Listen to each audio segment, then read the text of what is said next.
여호와의 얼굴을 피할 수 있을까요? 그런데도 요나는 하나님, 나 좀 안 본 걸로 해 주십시오.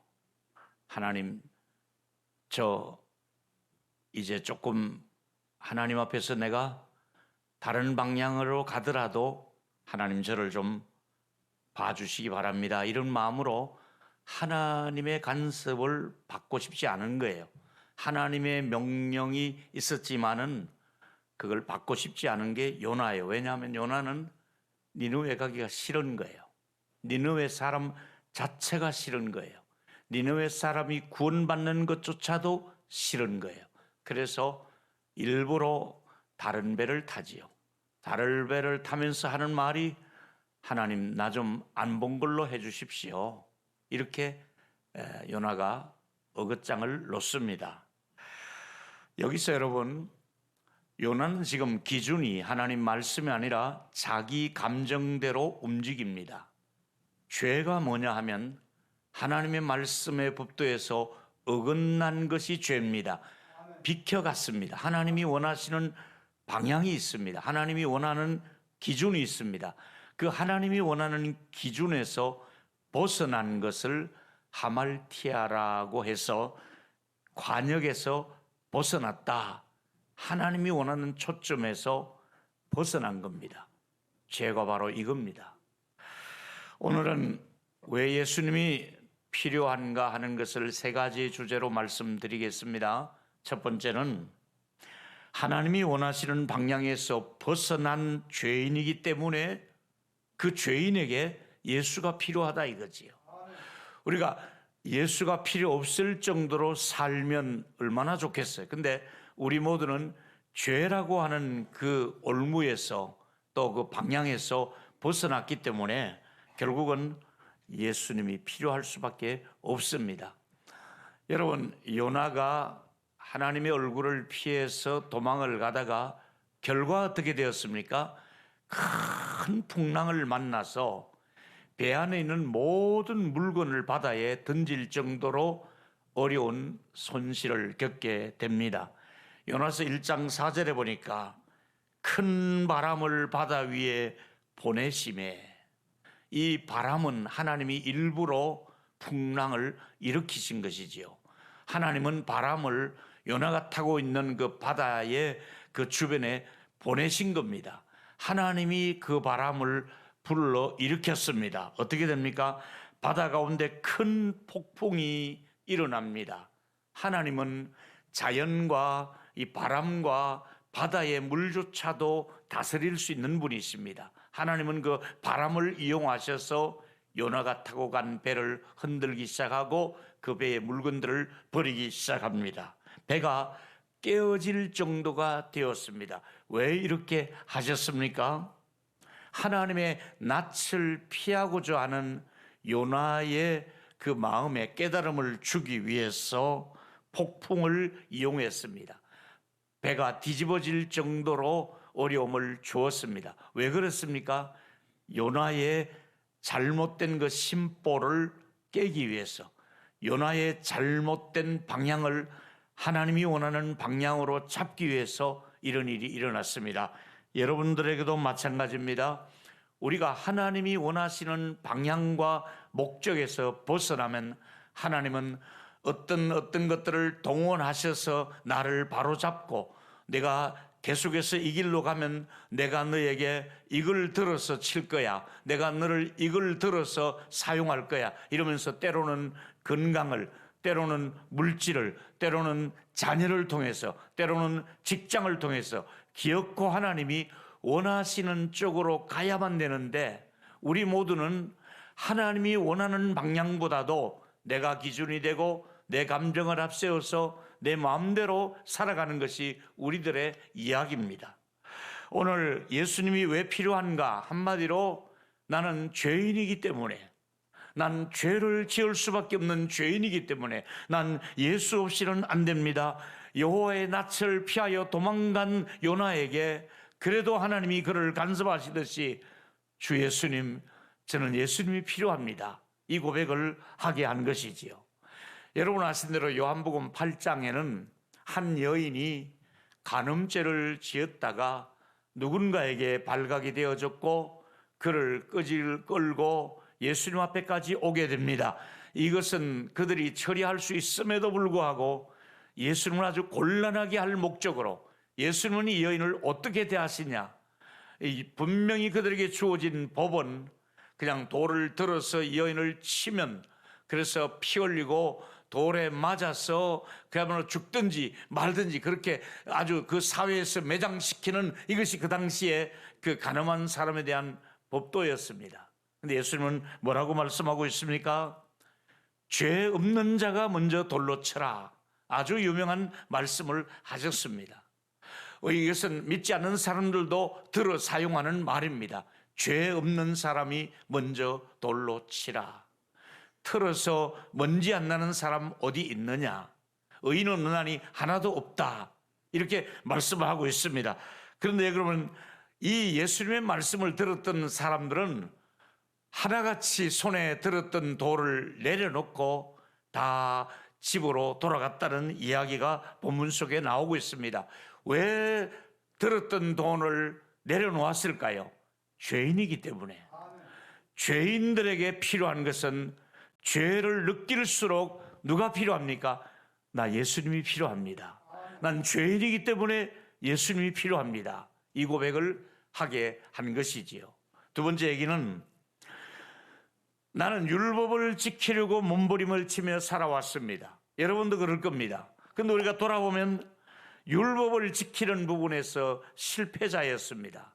우리 모두의 공통점은 완벽하게 율법을 다 지키지 못한 사람들이었습니다. 그래서 예수가 필요하다 이 말입니다.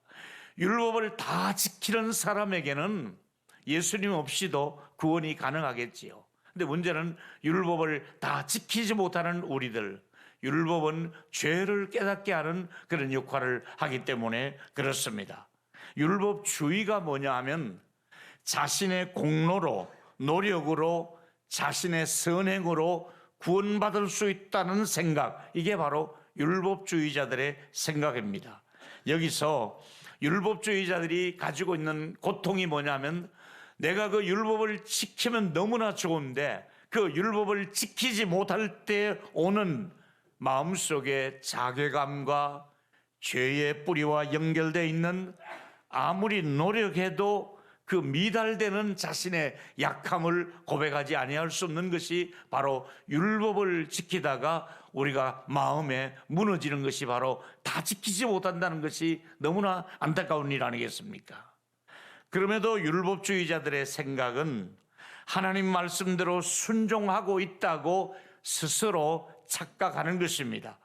나는 나의 공로가 인정받고 싶다고, 내가 이 정도로 하나님 앞에 하고 있으니 나 이거 좀 알아달라고, 그걸로 마치 구원의 조건이 되는 것처럼 그렇게 얘기하고 있습니다. 그러나 여러분, 복음의 핵심은 정반대 이야기를 하고 있습니다. 죄인된 우리를 먼저 하나님이 받아주셨기 때문에 죄인인 줄 알고도 원수된 우리들을, 우리의 경건하지도 않은 우리들을 죄인인 줄 알고도 받아주셔서 그 다음에 우리는 너무 감사해서 최선을 다해서 그 율법을 지키려고, 순종하려고 애쓰는 것입니다. 내가 율법을 지켰기 때문에 받아주신 것이 아니라 율법을 지키지 못하고 있음에도 불구하고 나 같은 사람을 받아주셨으니 너무 감사해서 그 율법대로 순종하려고 애쓰는 것이 바로 우리들의 모습이지요.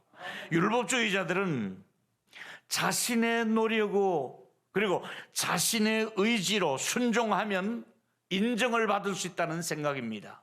이 정도 하면 하나님이 나를 인정해 주실 것이야, 이 생각이 율법주의자들의 생각입니다. 자신의 노력으로 또는 윤리적인 기준에 의해서 자기 생각 속에 나는 그래도 의로운 사람이라고 착각하는 것이 바로 율법주의자들의 생각입니다. 여러분, 조나단 에드워드라고 하는 아주 유명한 분이 계십니다. 그분의 저서에 이런 글을 제가 옮겨 드립니다. 율법주의자들의 이미지를 이렇게 그렸습니다. 산 위에 큰 바위 덩어리가 굴러 내려오고 있습니다. 지금 맨 산 꼭대기에서 바위가 골짜기로 굴러내려오고 있습니다. 밑에 인간들이 살고 있습니다. 근데 인간들이 다치지 않게 하려고 거미들이 나서서 거미줄을 치기 시작합니다. 자, 우리가 보호에 그 줄을 치자. 거미들이 다 동원해서 어서 빨리 치자. 저 돌이 인간들에게 부딪히지 않도록 우리 한번 거미줄을 빨리 100줄, 200줄, 1000줄, 만줄 온 산의 거미들이 동원해서 돌을 한번 막아보자고 거미줄로 줄을 쳤습니다마는 그 돌이 거미줄에 걸려서 멈출까요? 어림도 없는 얘기잖아요. 아무리 거미들이 수많은 거미줄을 겹겹이 쳐놨다 할지라도 돌을 멈추게 할 수가 없습니다. 하나님의 진노가 인간에게 임할 때는 그 누구의 노력도, 그 누구의 선함도, 그 누구의 착함과 의로움이 하나님의 진노를 피할 길이 있겠습니까? 이것이 바로 거미줄 앞에 자기가 안전하다고 생각하는 이것이 바로 율법주의자들의 생각이라고 할 수 있습니다. 율법주의자들은 자기 생각이 옳다고 생각합니다. 자기 의가 강합니다. 자기가 모범생이라는 이 생각에 항상 우쭐하는 생각으로 다른 사람을 정죄하기 시작합니다. 자기는 하나님을 잘 섬기는 사람으로 착각하고 있고 전혀 예수를 닮지 않았음에도 예수 잘 믿는 것으로 착각하고 있고 다른 사람은 하나님 앞에서 사람들 앞에서 형편없는 사람으로 그렇게 여기고 정죄하고 잘못을 꾸짖고 이게 바로 율법주의자들의 생각입니다. 안타깝지만은 이 시대의 목회자들의 마음속에 장로들의 마음속에 혹은 리더들의 마음속에는 열심히 교회를 섬기고 충성하다 보면은 자기도 몰래 율법주의자가 될 수도 있습니다. 나는 이렇게 헌신하고 이렇게 봉사하고 이렇게 나는 11조 한번 손대지 않고 철저하게 주의를 지키는데 쟤는 저게 뭐야? 저 사람 꼬라지가 저게 뭐야? 왜 저렇게밖에 못할까? 이러면서 우리 속에 은근히 자기의 의의를 앞세우면서 상대방을 정죄하는 이 습관이 바로 탕자의 형에게서 보면서 그 모습을 내가 닮아가고 있더라 이 말이지요. 예수님이 두 사람의 기도하는 현장을 소개하면서 이 진리를 또 드러낸 게 있습니다. 첫 번째는 바리새인의 기도입니다. 바리새인은 기도를 이렇게 합니다. 누가복음 18장 11절에 보니까 서서 따로 기도합니다. 죄인들과 같이 앉는 것조차도 섞이는 게 싫어서 따로 서서 하나님이여 나는 다른 사람들하고는 다릅니다. 저는 불의한 곳에 가담한 적이 없습니다. 누구를 억울하게 하지도 않았습니다. 저는 가늠죄를 한 번도 지은 적도 없습니다. 이러면서 나는 저 세리 같지 않음을 감사합니다. 또 보면 나는 금식도 했고요. 나는 또 내게 주신 물질을 많이 기부도 했고요. 그러니 하나님 저는 이 정도로 살아갔으면 하나님 저 좀 제 기도를 들으시고 응답해 주시고 저를 사랑해 주시지 않으시겠습니까? 이제 자기 의를 가지고 하나님 앞에 나가는 바리새인의 모습입니다. 여기서 본래 조심해야 될 것, 예수 믿는 사람이 조심해야 될 것, 오래 믿은 사람이 조심해야 될 것은 판단은 하나님이 하는 것이지 자기가 재판관이 되어서는 안 됩니다. 아멘. 보실까요? 야고보서 4장 12절에 보니까 법을 세우신 분도 하나님이시고 재판은 오직 한 분이시니 능히 구원하시기도 하시고 멸하기도 하시느니라. 너는 누구이기에 이웃을 판단하느뇨? 판단하실 분은 하나님이십니다. 누가 잘하고 못하고 판단하실 분은 하나님이신데 네가 왜 판단하느냐? 너는 왜 정죄하느냐? 너는 뭐 그렇게 잘했다고 다른 사람을 자꾸 정죄하려고 하느냐? 아주 좋지 않은 습관 가운데 하나가 다른 사람을 콕콕 찍어서 정죄하는 습관입니다. 목회자가 이걸 주의해야 되고, 교육자들이나 우리 장로님들이, 셀리더들이 누군가가 내 마음에 들지 않는다고 해서 자꾸 정죄하면 안 됩니다. 이게 바리새과의 병이 바로 들어있는 것입니다. 정죄하지 마시고 사랑은 허다한 죄를 덮느니라 그랬잖아요. 우리가 용서하고 이해하고 배려하고 덮어주는 이 따뜻한 마음이 필요하지 않겠습니까? 자꾸 정죄하는 것은 옳지 않습니다. 사랑하는 여러분, 이제 아까 바리새인은 자기 의의가 있다 보니까 하나님, 나는 이러고 이러지 않아서 감사합니다. 저 세리하고는 저는 종자가 다릅니다. 뭐 이렇게 자기 의의를 세운 기도가 했고, 그 다음 이제 세리의 기도를 들어봅시다. 세리는 어떻게 기도하고 나갑니까? 누가복음 18장 13절에 세리는 멀리 서서 감히 눈을 들어 하늘을 쳐다보지도 못하고 하나님의 이름을 부르는 것조차도 부끄러워서 뭐라고 기도합니까? 하나님이여, 가슴을 치면서 불쌍히 여기소서, 나는 죄인입니다. 하나님께서 이 기도를 들으시고 이 기도를 인정하고 이 사람이 의롭다 이렇게 평가를 하셨거든요. 바리새인, 자기 의에 가득 차서 외치는 그 사람의 기도보다도 하나님, 제가 죄인입니다, 이 사람의 기도를, 이 바리새인보다도 이 세리의 기도를 하나님이 듣고 의롭다고 인정해 주지 않았습니까? 여러분, 다시 요한복음 8장에 들어가면 손에 돌을 들었던 사람들이 돌을 던지고 내려놓고 이제 다 도망가기 시작합니다. 요한복음 8장 9절에 보니까 이 말씀을 듣고 양심의 가책을 느껴 어른으로부터 젊은이까지 하나씩 다 자리를 피하고 예수님과 여인이 남았을 때 예수님은 다시는 죄를 범하지 말라, 나도 너를 정죄하지 않고 용서한다, 이렇게 해서 예수님이 이 여인을 감싸고 용서하고 그 집으로 돌아가게 했습니다. 여러분, 우리 모두가 그래도 그나마 양심의 가책을 느낄 수 있다는 것은 좋은 현상입니다.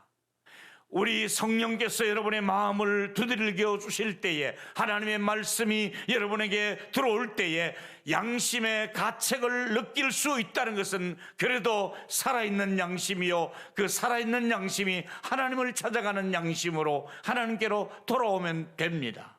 문제는 그때 바로 필요한 고백이, 주여, 전 죄인이기 때문에 예수님이 필요합니다. 이 고백을 해야 됩니다. 제가 죄를 지었습니다. 예수님 도와주십시오. 제가 죄에서 벗어나지 못하고 있습니다. 예수님, 나 좀 도와주십시오. 예수님이 필요합니다. 이렇게 여러분, 예수님께서 인정한 사람은 죄인이라고 고백했던 바리새인을 인정해 주지 않고 세리를 인정해 주었습니다. 조금 전에 내가 바리새인을 인정하려 할 뻔했습니다. 따라합시다. 바리새인을 인정하지 않고 세리를 인정하셨다. 동의하십니까?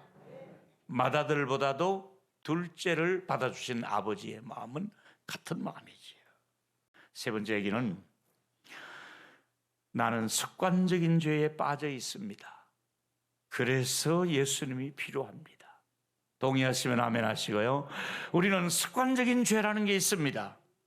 예수를 오랫동안 믿었는데도 나도 몰래 습관적인 죄가 계속해서 그 죄를 짓고 있더란 말이지요.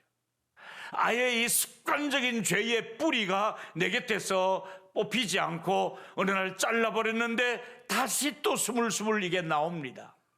또 잘라버렸는데 또 싹이 나기 시작합니다. 죄의 싹은 계속해서 습관적으로 죽은 줄 알았는데 또다시 싹이 나기 시작하고 또 죄를 범하는 우리 모두의 공통점은 습관적인 죄를 가지고 있습니다.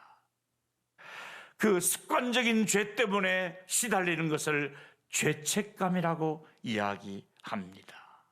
우리는 예수를 믿어도 여전히 숨어있는 죄, 나만이 알고 있는 죄가 있습니다. 매주일 예배를 드리는데도 습관적인 예배가 계속 진행되고 있습니다. 뿐만 아니라 계속해서 기도하는데도 습관적인 죄, 성경 공부를 하는데도 습관적인 죄가 끊어지지 않고 있습니다. 시편 25편 15절에 이런 말씀이 있습니다. 내 눈이 항상 여호와를 바라보면 그 발을 그물에서 벗어나게 하실 것임이라. 할렐루야. 우리가 하나님을 바라봐야 될 이유가 바로 이겁니다. 하나님을 바라보고 살면은 하나님께서 야, 거기 그물이 있다, 그물에서 벗어나라.